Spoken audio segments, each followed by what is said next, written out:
chassid who was driving, and he stopped to give a soldier a ride, whatever the case may be. And he asked the soldier, "What can I do for you?" And the soldier said, "I'm not religious. I don't own a pair of tzitzit. I need a pair of tzitzit." And the chassid didn't think twice, unbuckled his shirt, and he gave him his tzitzit. It's amazing. There are people who want tefillin. They never put on tefillin before. I know that Torah Masorah, the National Association of Hebrew Day Schools, they put out a campaign that the students should write letters to the families. Yeah. You can't imagine the chizuk, the strength. When somebody gets a letter, I'm thousands of miles away, I'm 14 years old, I'm in 7th grade, and I'm davening for you. The strength is unbelievable.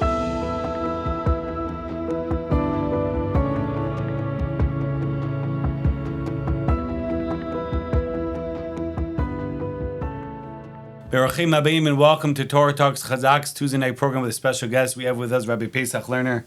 Baruch haba, welcome. Thank you. Once again to the Chazaq headquarters. And we're going to be speaking about Israel near and dear. And with what I understand, the Rabbi was just there, and you came back, and you are heavily involved with Eretz HaKodesh, with Israel. And before we do the topic, if you give us a little background about yourself and the great work you're involved with. Me? I'm a simple Jew. I had good mentors.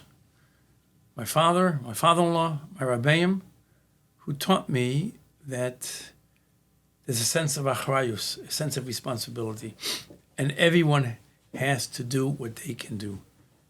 And that's the education I received at home and in yeshiva.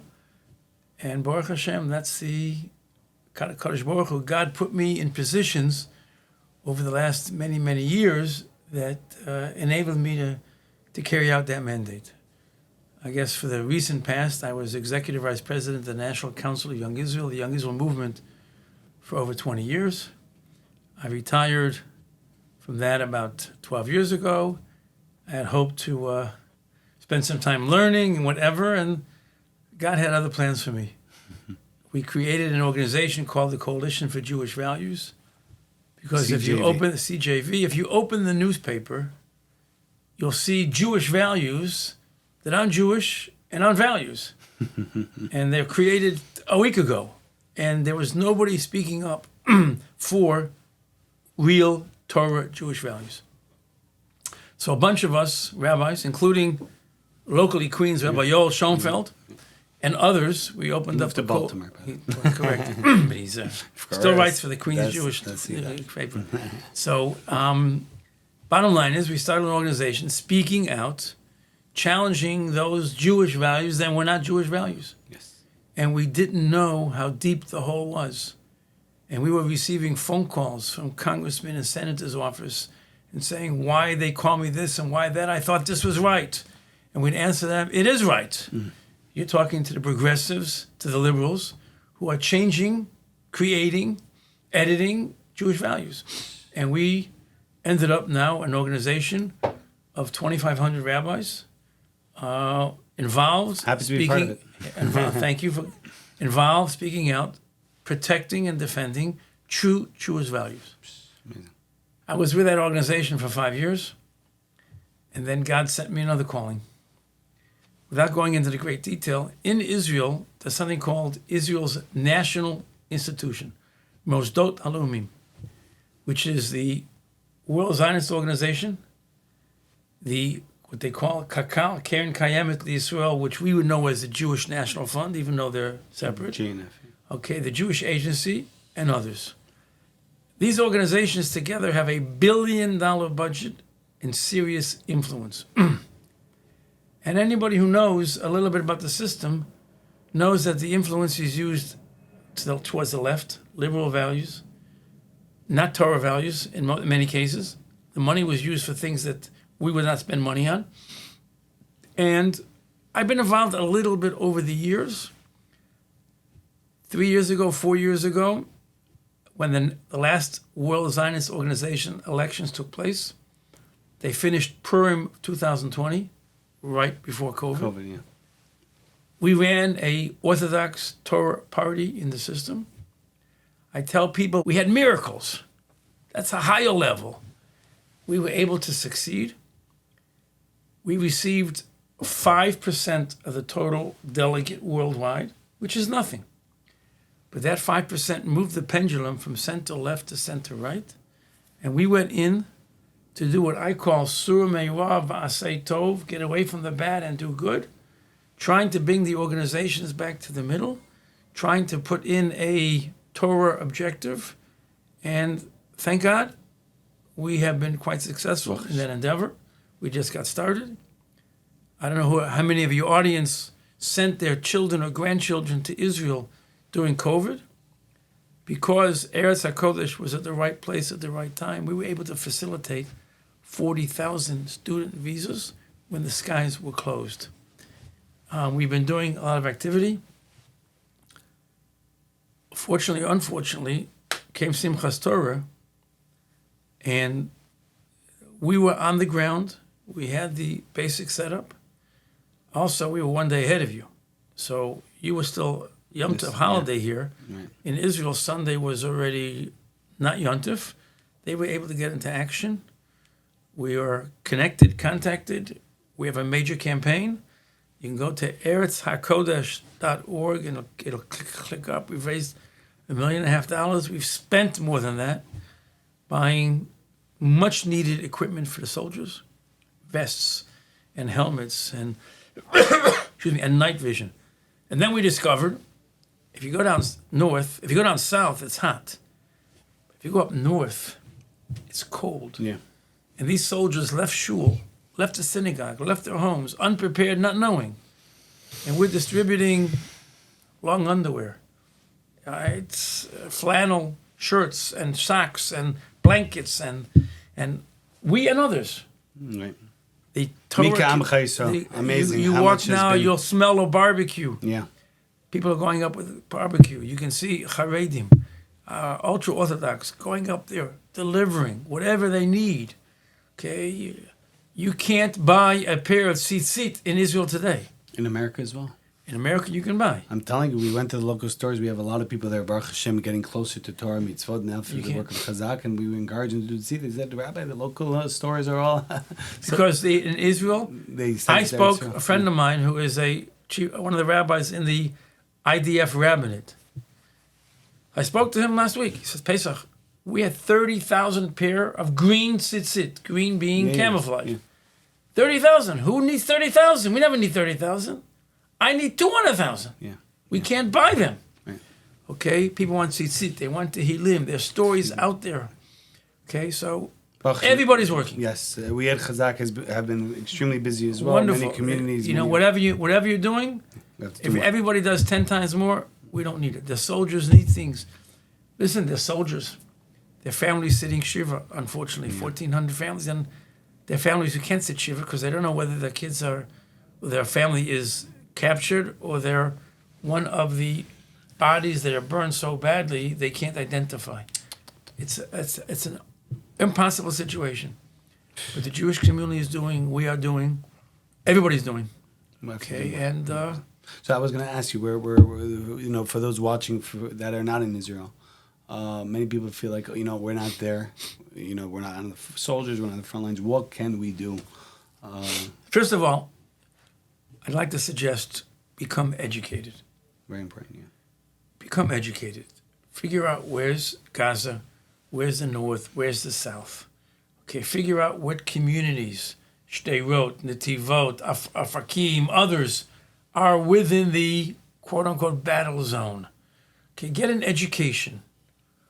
When somebody tells you there are 80,000 families that have been told to leave their homes, okay, what does that mean? I mean, what does that mean? Can you imagine? I come to you, if you have a home, right? It wasn't destroyed already. I come to you. You're in the range of the rockets. You got 20 minutes to get out. Okay, you got to pack up your family. Okay, whatever you've got. Where are you going? A lot of these people don't have a place to go, so they're going to rent a one-room sub-basement. Okay, now imagine if we at least understand and get an item of the geography, and we can figure out 80,000 people have to pick up and go. How many kids is that? Wow. How many kids is that? Well, I'll tell you some stories. And they have to go. I spoke to a friend of mine, Nechami Milinowitz, on the way here, my partner. And he said, yesterday they put on an event. and one of the kids was wearing slippers. So he asked him, "Why are you wearing slippers?" Okay, he says, "Because I have no shoes.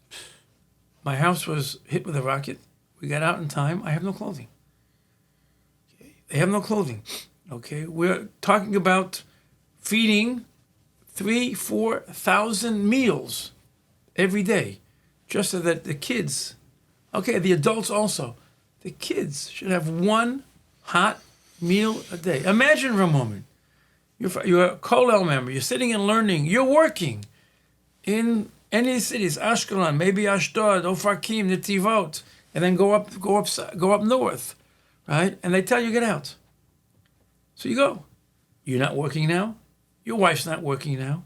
Your kids are not in school, right? Now imagine, I don't know what your kids saw back at the ranch, right? There were the rockets. If you could have been down south, God forbid, and you saw the terrorists in the neighborhood, so you're having nightmares, these kids. So you have 7, 8 people in one room. There's no structure. There's no food. First of all, if everybody can learn about it, read about it, find a website, okay, follow, then if we know, so 2 things will happen. Number one, when somebody makes a comment, we can respond intelligently. Right? I'm not saying to go see all the pictures and all the videos of what these animals, I am insulting animals, whatever they did. Okay? But at least we have to know enough to be able to respond. We have to know enough to be able to really feel. We have to know enough, and somebody asks you, "How are you?" "Oh, I'm great." It's not an answer anymore, right? Because we can't be great. Because our brothers and sisters in Eretz Yisrael don't know where their kids are. Their kids are in the army. They're nervous. We have to change. The Kol Yisrael, Arav Zeber Zer, all is responsible for each other. We have to feel it. Okay? We have to feel it. So number one, you have to be educated. If we're educated, then we can respond. And if we're educated, then we'll begin to realize that maybe we have to give a little more money to tzedakah. Find the charity. Find the community. Okay? We're in Queens. I have to assume that in a mile radius from where we are in Chazaq, there are families whose children are in the IDF. Okay, do we know who they are? By the way, do we know what that IDF member needs? Right, have we reached out? I apologize, I'm not giving anybody a lesson over here, but I'm giving an example. Have we reached out to those families and said, talk to your kids, what IDF equipment do they need? And if you can't buy it, we have to put together. You should know that we had a collection over here at the Chazaq Pantry a few blocks away, and Baruch Hashem, so the amount of things people brought and it was shipped and sent. And right, we have to worry about we have to adopt these soldiers. If every community adopted their kids, number one, the chizuk, the support, the strength that it would give to the soldiers is one thing. And number two, excuse me, maybe they need things. Yeah. You know, a night flashlight, a night vision. Yeah. Okay, there's something called the Letterman. I'm learning the language. A Letterman is a pocket knife. Has a knife and has a screwdriver and has a scissors. I mean, simple things. But I'm being told that in a case of emergency, one of the pieces on this knife can save somebody's life. Okay? Maybe we should get to schools. The schools should adopt another school. And wherever those kids are, we're going to help daven for them. We're going to daven for them. We're going to raise money so these people we can send them money for food. Yeah. You can't imagine, you know, you hear on the radio, in a country in South America, for 19 cents you can, it's real. Yeah. For 19 shekel, $5, you can provide a wholesome meal for a couple kids. Unbelievable. Okay, so it's What's the website again? Eretz HaKodesh. EretzHaKodesh.org. Eretz, ERETZ, HaKodesh, HAKODESH.org, and that'll lead you to the match page, and you can donate. And I want you to know the money's going. My people we're not taking anything out of it. Even the matching page is not taking. They're not taking the commission. Crowdfunding. Unbelievable. And if you, by the way, we're not the only ones. Give to Chazaq, give to others, as long as we know it's going places, it's doing things. And this, excuse me, this war is not over, and the consequences of this war is not going to be over, because there are people that lost everything. Okay, that the mental health of many of these people are going to be affected.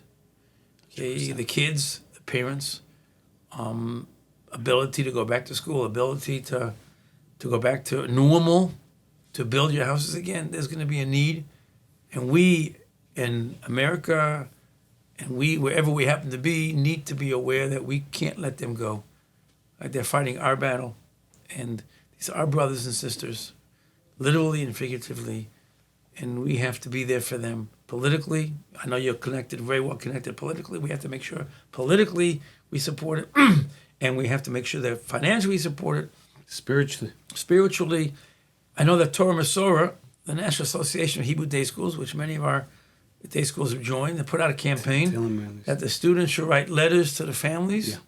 Okay, you can't imagine the chizuk, the strength, when somebody gets a letter that I'm thousands of miles away, I'm 14 years old, I'm in 7th grade, and I'm davening for you.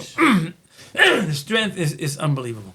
So you were just in Eretz HaKodesh in Israel, and any stories or chizuk that could stick out of, how amazing Am Yisrael is, or something that... In the beginning days of the war, nobody was prepared. Right. Nobody understood what was going on. The government wasn't prepared. The army wasn't prepared. Nobody was prepared. Okay? But the stories of people emptying out the shelves in supermarkets, putting them in the car and driving. Where are you going? I don't know. I'll find soldiers. I'll find the base. Okay? There's a story in a video of a chassid who was driving, and he stopped to give a soldier a ride, whatever the case may be. And he asked the soldier, "What can I do for you?" And the soldier said, "I'm not religious. I don't own a pair of tzitzit. I need a pair of tzitzit." And the chassid didn't think twice. Unbuckled his shirt, and he gave him his tzitzis. It's amazing. There are people who want tefillin. They never put on tefillin before. Right? The soldiers understand. Okay, people are davening. I was in Jerusalem. I was in Ramot. Right after Shabbat, Simchat Torah. Right? The WhatsApps went out. Yeah. There's a Tehillim gathering in so-and-so shul. If you came 20 minutes late, you couldn't find a spot. Yep. And it was a mix. Right? Thank God the achdus, the unity is fantastic. That's a positive. The negative, you had lone soldiers that had nobody there. They were died. There was a lone soldier from France, right? He had no family. They went to bury him. It's difficult to be there, straight face. The word went out on WhatsApp groups. Thank God for WhatsApp, maybe. Right? He's a lone soldier. His parents are not making it. We need a minion. For the Levaya. For that Levaya. 7,000 Jews showed up for that Levaya. Wow. You couldn't get near. Okay. There's a website put together on who's sitting Shiva where. Because a lot of these families, they're sitting Shiva, they don't have. Where they're sitting Shiva, people should go. Unbelievable. Unbelievable. People are coming. I don't know you, but you're one of us. Such chizuk. There are good stories, and there are emotional stories. I mentioned to you before, I was in yeshiva in Israel during the Yom Kippur War. So I remember, 50 years ago. 50 years ago, I was at yeshiva, and our yeshiva was near Ashdod, and there was an Air Force base. A couple of miles away, but, in the middle of Shachris, middle of Musaf, you heard jets flying over. You knew something was happening. Buses came to the yeshiva, because a lot of Israelis there. Buses came to the yeshiva to grab the boys from the shul. To the army. Into the army. We know what's going on. So I have memories. One of my guys, because we're in the national institutions, they were able to coordinate funding for some of these moshavim, kibbutzim that had to leave Gaza. So last week we went to visit a kibbutz, a moshav, happens to be a dati moshav that was moved, completely evacuated. They didn't lose one family member on Simchas Torah because they had locked, they're all surrounded by big metal fences, gates. They locked the front gate because it was Shabbos. Nobody can get in. So they didn't lose anybody to begin with. Eventually they opened up the Beis Medrash and they turned it into a field hospital and they were getting everybody else. So they were evacuated afterwards and they ended up in a hotel in Beit Vegan. So a bunch of us went to visit. So first of all, the number of men is limited because they're all in the army. But I want you to know, I walked in and I started to shake. Literally started to shake. And my chaver said, "What's wrong? You okay?" I said, "Not okay. I'll tell you why. I was active when I was at the Young Israel. We were active in the families of Gush Katif. We went to visit, we raised money. And Gush Katif, as you remember, the people that took Gush Katif out spent more time on trying to figure out how to get them out, not figuring out where they're going to go. And they ended up at hotels. And I went to visit them hotels, right? Kids all over, unorganized. You know what? If you want to take your family for a nice weekend to a hotel, right, they'll jump at it. But stay there for weeks. No structure, no school. Kids aren't going to sleep. You eat when they want you to eat, not what. There's no laundry. There's nothing. You lose your self-respect. It doesn't work. So I walked into this hotel, and I saw Gush Katif in front of me. Gush Katif, they were healthy. They were kicked out, but they were okay. Here, right, they were kicked out because of physical danger.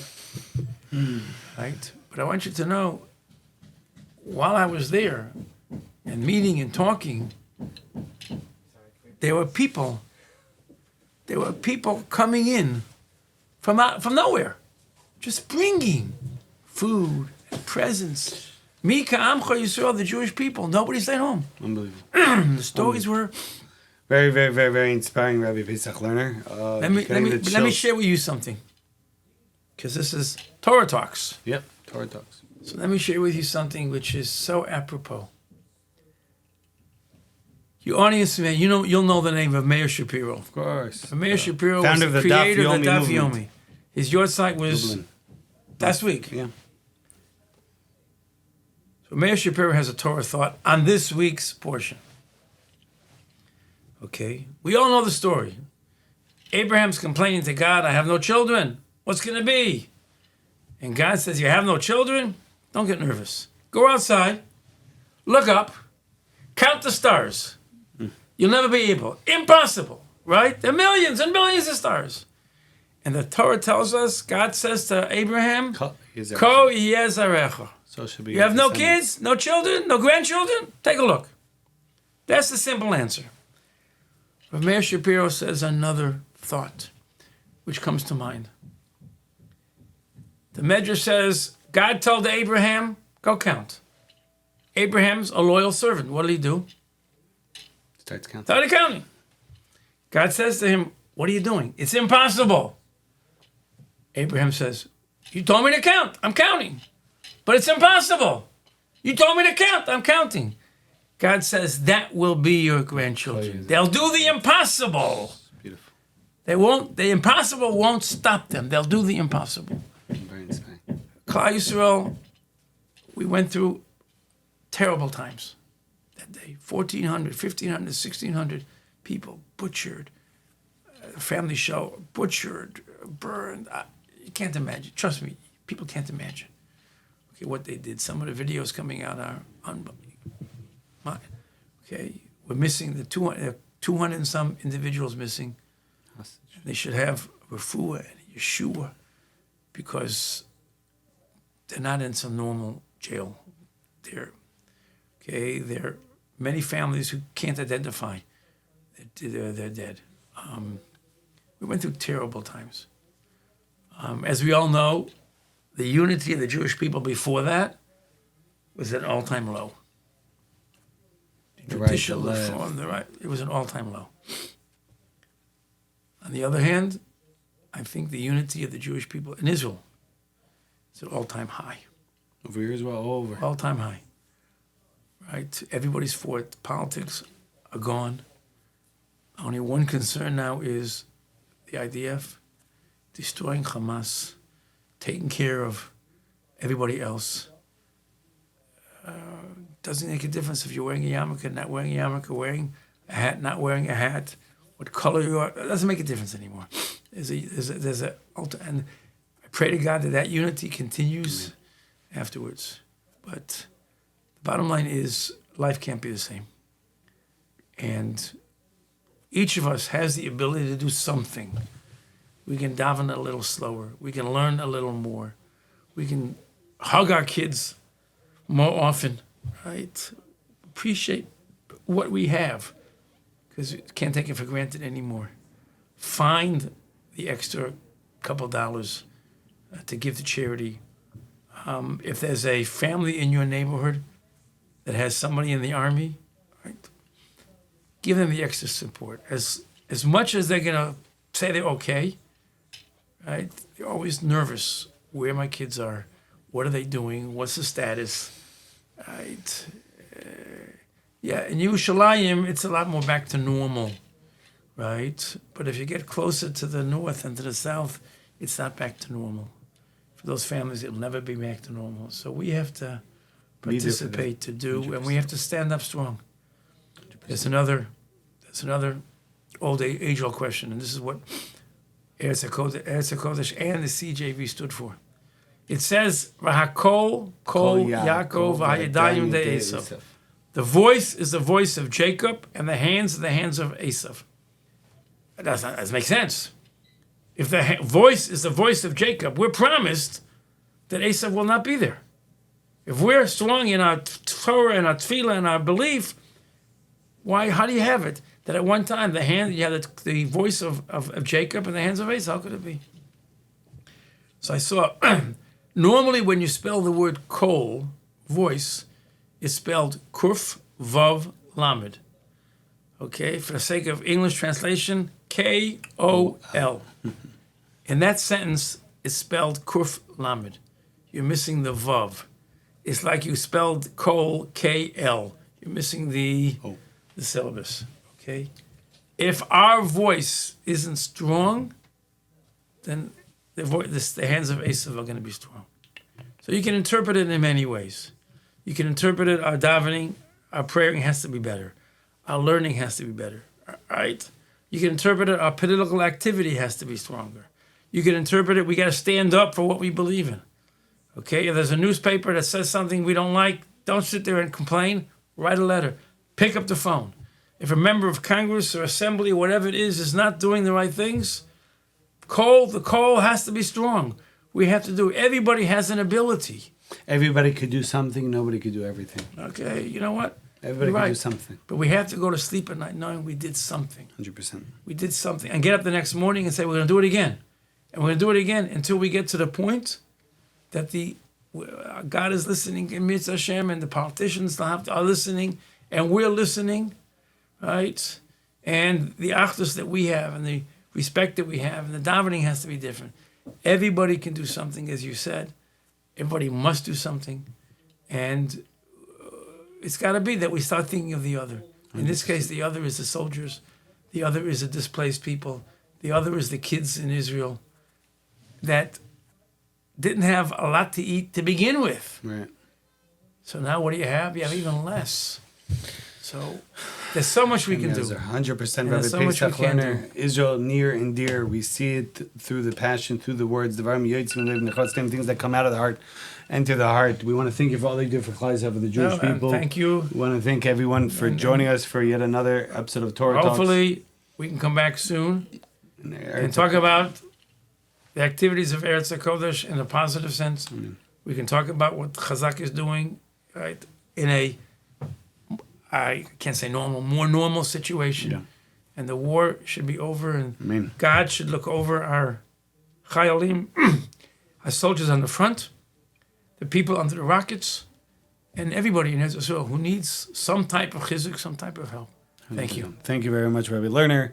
Thank you for everyone for joining us. Chazaq Torah Talks Tuesday nights at 8:30 p.m. Eastern Standard Time. Chazaq.org/live. Special thanks to all the podcast players that are holding on to our podcast. Special thanks to TorahAnytime.com. Thank you very much to Daily Giving. A dollar a day goes very far away. Thank you very much to Natan Behar behind the camera and the entire Chazaq team. And we shall only share in smachot and happy occasions. Only here, B'sorot Tavot, only good news. Until next time, B'sorot Tavot. And we should see the Geulah Shlema, the complete redemption. Chagam Ben Rabbi, Menes, Feeling Ideas, Amen.